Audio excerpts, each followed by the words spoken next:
ደሳለኝ ጫኔ ዳኘው ተመልሰዋል። ዝምታቸውን ሰብረዋል። ባለፉት 10 ዓመታት በኢትዮጵያ የፖለቲካ ማዕበል ውስጥ ስማቸው ጎልቶ የተሰማው በፓርላማ ኮሪደሮች ውስጥ በድፍረታቸው የሚታወቁት የህዝብ ድምጽ የነበሩት አክቲቪስትና የምክር ቤት አባል ዛሬ የምክር ቤት የሥራ ቀናቸውን ማጠናቀቃቸውን ለመግለጽ ተከስተዋል። ሙሉ የመግለጫቸውን ቃል ይዘናል። ከደሳለኝ ጫኔ በስተጀርባ የተደበቀው የ10 ዓመት ምስጢር ምንድነው የሚለውንም ከራሳቸው ከደሳለኝ ጫኔ ቃላት እንጨልፍላችኋለን።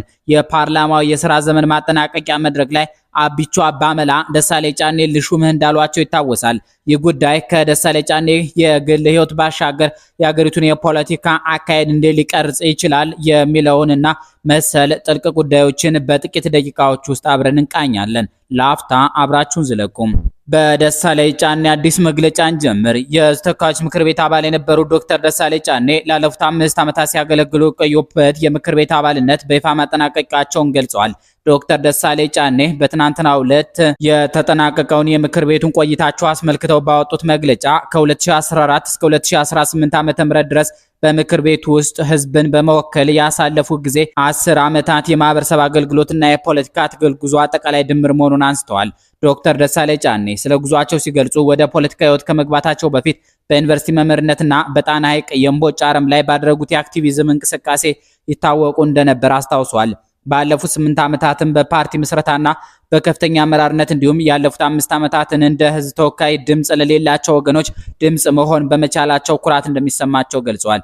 ዶክተር ደሳለኝ በተለይም በፈተና ወቅት ከጎናቸው ለቆሙ መራጮቻቸው፣ በጸሎትና በሐሳብ ለደገፏቸው ወገኖች እንዲሁም በምክር ቤቱ አብሯቸው ለሰሩ የምክር ቤት አባላትና አመራሮች፣ የሚዲያ አካላትና የትግል አጋሮቻቸው ልባዊ ምስጋናቸውን አቅርበዋል።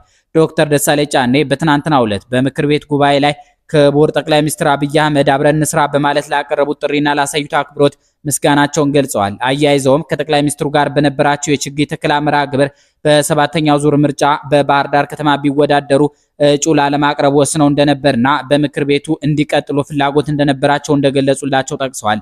ዶክተር ደሳለኝ የህዝብ አደራን ከተወጡ በኋላ አሁን በሙያቸው ሀገራቸውን ለማገልገል ወደ ግሉ ሴክተር በመግባት በታቀዱ የሥራ ውጥኖች ላይ ለመሰማራትና ለቤተሰቦቻቸው ጊዜ ለመስጠት መወሰናቸውን አሳውቀዋል።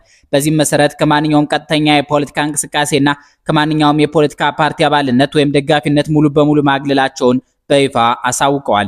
በመጨረሻም ዶክተር ደሳለኝ ጫኔ ምንም እንኳን ከፖለቲካ ተሳትፎ ቢገለሉም የአማራን ህዝብ አንድነትና አብሮነት በሚያጠናክሩ እንዲሁም የኢትዮጵያውያንን ኑሮ በሚያሻሽሉ ማህበራዊና ሀገራዊ ጉዳዮች ላይ በሙያቸው አስተዋጽኦ ማድረጋቸው እንደሚቀጥሉ አረጋግጧል። አክለውም ለአዲሱ 2019 ዓ.ም ለኢትዮጵያ የሰላምና የፍቅር ዘመን እንዲሆን በመመኘት መግለጫቸውን አጠናቀዋል። ደሳለኝ ጫኔ ዳኘው ለአለፉት 5 ዓመታት የኢትዮጵያ ህዝብ ድምጽ የነበሩት የፖለቲካው ሰው ትናንት ሰኔ 30 የመጨረሻውን የመድረክ ንግግር ማድረጋቸው ይታወሳል። እናም ብዙ ሰው በፍቅራቸው ወድቋል። የዛሬው ዝነኛ ፖለቲከኛ ደሳለኝ ጫኔ ዳኘው የጉዞ መጀመሪያ የነበረው በዩኒቨርሲቲ የመምህርነት ወንበር ላይ ነበር። ይሁንና የጣና ሐይቅን እየበላ ያለው የእምቦጭ አረም ሰላማዊውን መምህር ወደ ጽኑ አክቲቪስትነት እንደቀየረው በላይኛው መግለጫ ላይ ነግሮናል። ያ የሲቪክ እንቅስቃሴ በ2 ዓመት ጊዜ ውስጥ ለደሳለኝ ጫኔ ሀገር አቀፍ ትኩረት የሳበና የህዝብን ችግር በመረዳት ረገድ ለፖለቲካ ህይወታቸው ጠንካራ መሰረት የጣለ ነበር። ባለፉት 5 ዓመታት የህዝብ ተወካይ ሆነው ሲያገለግሉ የገጠሟቸው ፈተናዎች ቀላል አልነበሩም። በተለይም ከ2 ዓመት በፊት የተፈጸመው የ45 ቀን እስር ለህይወታቸው ትልቅ መታጠፊያ ነበር። በዚያ የጨለማ ክፍል ውስጥ የነበራቸው ቆይታ የህዝብ አገልጋይ መሆን ምንኛ ክብር እንደሆነ የሚያስታውሱበት፣ የግል ጥንካሬያቸውን የለኩበት ምዕራፍ ነበር። ከእስር ሲመለሱ የነበራቸው ቁርጠኝነት ቀደም ሲል ከነበረው የበለጠ ሆኖ ታይቷል። ስንብታቸው የተከናወነበት መንገድ ለኢትዮጵያ የፖለቲካ ታሪክ አንድ ትምህርት የሰጠ ሆኗል። ጠቅላይ ሚኒስትሩ አብረን እንስራ ጥሪና ከጉባኤው በኋላ የተደረገው የጋራ ችግኝ ተከላ ገዢው ፓርቲ እንኳ በእሳቸው ላይ የነበረውን አክብሮት ያሳየ ሆኗል። ጠቅላይ ሚኒስትሩ በባህር ዳር ያለውን የምርጫ ክልል ለደሳለኝ ጫኔ ክፍት ሊተውላቸው እንደነበረ በችግኝ ተከላው ላይ እንደነገሯቸው በዚህ መግለጫ ላይ አሳውቀውናል። የኢትዮጵያ የፖለቲካ ምህዳር በቅርብ ዓመታት በከፍተኛ የኃይል ሚዛን ለውጦች በትብብርና በጥርጣሬ የተሞላ ነው። በዚህ የፖለቲካ ውጣ ውረድ ውስጥ ስማቸው ጎልቶ ከሚነሳላቸው ለዓመታት በተወካዮች ምክር ቤት ውስጥ የህዝብን ብሶት ሲያስተጋቡ ከቆይት መካከል ዶክተር ደሳለኝ ጫኔ ዳኘው ዋነኛው መሆናቸው ሊያኮራቸው ይገባል። ዶክተር ደሳለኝ ጫኔ በኢኮኖሚክስ በታሪክና በጂኦግራፊ የትምህርት ዝግጅት ያላቸው ምሁር ናቸው። በውሃና በአደጋ ስጋት አመራር ዘርፎች በባህር ዳር ዩኒቨርሲቲና በኮርኔል ዩኒቨርሲቲ የላቀ የትምህርት ዝግጅት ያላቸው፣ በባህር ዳር ዩኒቨርሲቲ በአሶሲየት ፕሮፌሰርነት ያገለገሉ ምሁር ናቸው። በ2010 ዓ.ም የአማራ ብሔራዊ ንቅናቄን አብንን ከመሰረቱት መካከል የነበሩ ዶክተር ደሳለኝ የፓርቲው የመጀመሪያ ሊቀመንበር ሆነው አገልግለዋል። በ2013 ዓ.ም በተካሄደው ስድስተኛው ሀገራዊ ምርጫ የባህር ዳር ከተማን ህዝብ በመወከል ወደ ኢትዮጵያ ተወካዮች ምክር ቤት መግባታቸው ይታወሳል። ዶክተር ደሳለኝ ጫኔ በምክር ቤቱ ውስጥ በነበሩበት ጊዜ የመንግስትን የፖለቲካ ፍልስፍናና ውሳኔዎች በጽኑ በመተቸት የሚታወቁበት ጊዜ ነበር። እንደ ፖለቲካዊ እስረኞች መብት፣ የፍትህ እጦትና የመንግስት ኢኮኖሚያዊ አሰራሮች ላይ ባደረጓቸው ንግግሮች ስማቸው የገነነው ዶክተር ደሳለኝ በተለይም የመንግስትን አሰራር እንደ መዋቅራዊ ስብራት በመፈረጅ ከፍተኛ ተቃውሞ ሲያሰሙ ቆይተዋል። አንድ የባህር ዳር ከተማ ነዋሪ እንደገለጸው በወቅቱ ዶክተር ደሳለኝን ለፓርላማ መመረጥ ትልቅ ተጋድሎ የተደረገበትና ተስፋ የተጣለበት ነበር። በአሁኑ ወቅት የጠቅላይ ሚኒስትር አብይ አህመድ አስተዳደር ለዶክተር ደሳለኝ የመደመር ጥሪ ማቅረባቸውና የሚኒስትርነት ሹመት ሊሰጡ እንደሚችሉ መነገሩ በፖለቲካ ተንታኞች ዘንድ ከፍተኛ መነጋገሪያ ሆኖ ውሎ አድሯል። ነገር ግን ጠቅላይ ሚኒስትሩ ዶክተር ደሳለኝን ጨምሮ ተሰናባች ፓርላማ አባላትን ጀግኖች በማለት ቢያሞካሿቸውም ዶክተር ደሳለኝ ግን በሰጡት መግለጫ ቤተሰባቸውን መምራትና ከፖለቲካ ራሳቸው ማግለል እንደሚፈልጉ እንጂ ለጠቅላይ ሚኒስትሩ ጥያቄ ምላሽ እንደማይሰጡ አረጋግጠዋል። ዶክተር ደሳለኝ ከምክር ቤት ከመሰናበታቸው በፊት ባደረጓቸው የመጨረሻ ንግግሮች መንግስት የሰብአዊ ድጋፍ ፈላጊዎችን ቁጥር ፖለቲካዊ ቁጥር ማሳመር በሚል ስሌት ዝቅ ማድረጉን አጥብቀው ተቃውመዋል። ከዓለም አቀፍ የእርዳታ ተቋማት መረጃ በመጥቀስ ከ15 ሚሊዮን በላይ ዜጎች በከፍተኛ የምግብ እጥረት ውስጥ እንዳሉ ማብራሪያ ሰጥተዋል። በተጨማሪም የሀገሪቱን ኢኮኖሚ ከኮሪደር ልማትና ከሪዞርት ግንባታ ይልቅ ወደ አምራች ኢንዱስትሪዎች ማለትም ወደ ብረት ማቅለጥ፣ ማዳበሪያ ፋብሪካዎችና የነዳጅ ማጣሪያዎች እንዲያዞሩ መፍትሄዎችን አቅርበዋል። በዚሁ ዶክተር ደሳለኝ ጫኔን በቤተልሔም ታፈሰ ትዝታዎች ውስጥ እንመልከታቸው። ጋዜጠኝነት በተለይም የፖለቲካ ቃለ መጠይቆችን ማቅረብ የሰው ማንነት፣ የፖለቲካ ቁመናና የስነ ልቦና ጥንካሬን የሚፈትሽ ፈታኝ ስራ ዘርፍ ነው።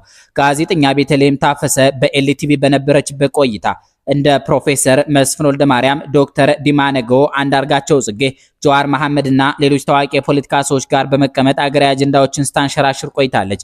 ይሁን እንጂ በአንድ ወቅት ከነበረው የአብን ሊቀመንበር ዶክተር ደሳለኝ ጫኔ ጋር ያደረገችው ቃለ መጠይቅ ከዝግጅት አስቀድሞ እስከነበረው የሰዎች መገፋፋትና የቀረጻው ዕለት እስከነበረው ውጥረት ድረስ ጋዜጠኛዋን ፈተና ውስጥ የጣለ ክስተት ነበር። ቤተልሔም ፕሮግራሟ እያደገ በነበረበት ጊዜ የአብን ማለትም የአማራ ብሔራዊ ንቅናቄ ሊቀመንበር እንድታናገር ከጓደኛዋ ከፍተኛ ግፊት ደርሶባት ነበር። ፓርቲው የተመሰረተበት ጊዜ አጭር ማለትም 3 ወር መሆኑና በወቅቱ በጋዜጠኛዋ እይታ በቂ የፖለቲካ ስራ ያልሰሩ መሆናቸው ቤተልሔም ጥርጣሬ እንዲያድርባት አድርጓል። ርዕዮተ ዓለማቸው፣ የፖለቲካ ፍልስፍናቸውና ለምን እንደሚታገሉ ግልጽ ያልሆነላት በመሆኑ ለቃለ መጠይቁ እምቢተኝነት አሳይታ ነበር። ይሁን እንጂ የጓደኛዋ ውትወታ ሲበረታ ማንነቷን ገልጻ ለዶክተር ደሳለኝ ደብዳቤ ጻፈችላቸው። ቀጠሮም ተያዘ።